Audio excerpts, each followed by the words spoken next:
শেওড়াফুলি গড়বাগানে যৌনকর্মীর আত্মহত্যা, তৃণমূলের অভিযোগ। এসআইআর এর ভয়ে মৃত্যু। 2002 সালের ভোটার তালিকায় নাম নেই তার।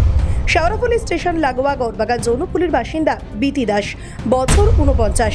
এর ঝুলন্ত মৃতদেহ উদ্ধার করে পুলিশ তার ঘর থেকে। পল্লীর বাসিন্দারা সকালে সারা শব্দ না পেয়ে পুলিশে খবর দেন। শেওড়াফুলি পুলিশ ফাঁড়ি থেকে পুলিশ এসে দরজা ভেঙে দেহ উদ্ধার করে। খবর পেয়ে ঘটনাস্থলে যান চাপদানির বিধায়ক তথা হুগলি শ্রীরামপুর সাংগঠনিক জেলা তৃণমূল সভাপতি অরিন্দম গুইন, বৈদ্যবাটি পুরসভার চেয়ারম্যান পিন্টু মাহাতো এবং স্থানীয় 7 নম্বর ওয়ার্ডের কংগ্রেসের কাউন্সিলর। অরিন্দম গুইনের অভিযোগ, 2002 সালের ভোটার তালিকায় নাম ছিল না যৌনকর্মীর। নাম বাদ দেওয়ার আতঙ্কে ছিলেন, তাই এমন সিদ্ধান্ত নিয়েছেন।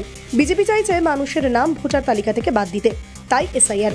স্থানীয় কাউন্সিলর বিশ্বজিৎ সিং বলেন, প্রায় 30 বছর ধরে ওই যৌনকর্মী এই পল্লীতে ছিলেন। ওর স্বামীও আছে। এসআইআর এর ফর্ম দিয়ে গেছে। হতেও পারে এসআইআর এর আতঙ্কে আত্মহত্যা করেছেন। পল্লীর এক বাসিন্দা জানান, গতকাল রাতে স্বামীর ঝগড়া হয়েছিল বিতির। ছেলেকে নিয়ে তার স্বামীর সঙ্গে চলে যান। আজ সকালে বেলায় দেখা যায় দরজা ভিতর থেকে বন্ধ। বিজেপি নেতা স্বপন পান বলেন, এর মৃত্যুকে এসআইআর বলে চালাতে চাইছে। পারিবারিক অশান্তি, ঝগড়া, অস্বাভাবিক মৃত্যু হলেই এসআইআর বলে চালিয়ে দিচ্ছে। এসব করে লাভ হবে না। এসআইআর হচ্ছে ভুয়ো ভোটার, মৃত ভোটারের নাম বাদ যাবে। যত দেখতে পাচ্ছি যে রাজ্যে মানে মানুষের আত্মহত্যার সংখ্যা বাড়ছে এই এসআইআর এর ভয়। আমরা যেখানে আছি শেওড়াফুলি এই মতো রেড লাইট এরিয়া, যেখানে বহু মেয়েরা আছে যাদের খুব বাস্তব এটা যে 2000 যাদের বয়স হয়েছে তারা আছে, 2002 তাদের নাম নেই। তারা আতঙ্কিত, তারা বারবার আমাদের কাছে যাচ্ছে, বারবার জিজ্ঞেস করছে আমাদের কি হবে, আমরা কিভাবে থাকবো, কিভাবে আদৌ থাকতে পারবো কি না পারবো, এই একটা চিন্তায় আছে। আমরা দেখতে পাচ্ছি আজকেই যেমন এটা মানে কি বলো দুঃখজনক ঘটনা যে 49 বছর বয়স মাত্র, সে এই এসআইআর ঘোষণা হওয়ার পর থেকেই সে দৌড়চ্ছে, সব জায়গায় দুয়ারে দুয়ারে যাচ্ছে, আমাদের কাছে আসছে যে বারবার তারা 3-4 দিন ধরে আসছিল যে ভোটার লিস্টে তাদের 2025-এ নাম পাচ্ছে, অন্তত 2002-এ নাম পাচ্ছে না। তো কি হবে না হবে এই চিন্তা করতে করতে আগামী দিন গতকাল হঠাৎ সে সুইসাইড করে ভোররাত্রি। এটা কত সারা রাজ্যে আপনাদের প্রচুর হচ্ছে। এই কদিন আগে ডানকুনিত হলো, এর আগেও বিভিন্ন জায়গায় দেখা যাচ্ছে। মানে এটা সত্যি কথা, মানুষ খুব আতঙ্কিত এসআইআর নিয়ে। এবার এরা বলতে পারবে যে এই রেড লাইট এরিয়ায় আজকে যদি তাদের দাম কেটে যায়, তাদের যদি দাম কেটে যায় তাহলে কি হবে, এই চিন্তায় তারা আতঙ্কিত। এমনকি 30 বছর 35 বছর এখানে আছে, তারা কিন্তু আতঙ্কিত, বলে উঠতে পারছে না।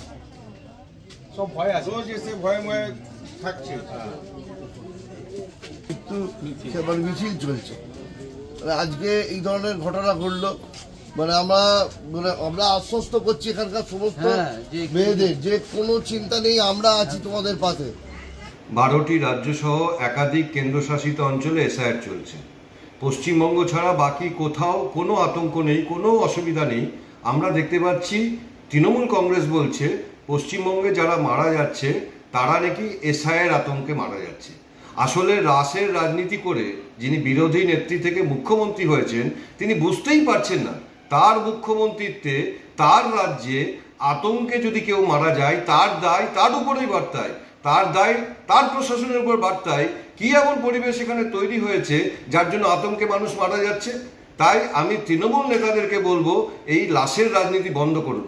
সাথে সাথে যারা মারা যাচ্ছেন তাদের পরিবারের প্রতি সমবেদনা জানিয়ে বলবো যে তৃণমূল কংগ্রেসের নেতাদের হাতে লাশগুলো তুলে দেবেন না।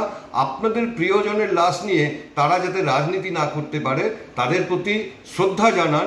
তৃণমূল নেতাদের থেকে আপনার পরিবারের প্রিয়জনের লাশটাকে বাঁচান।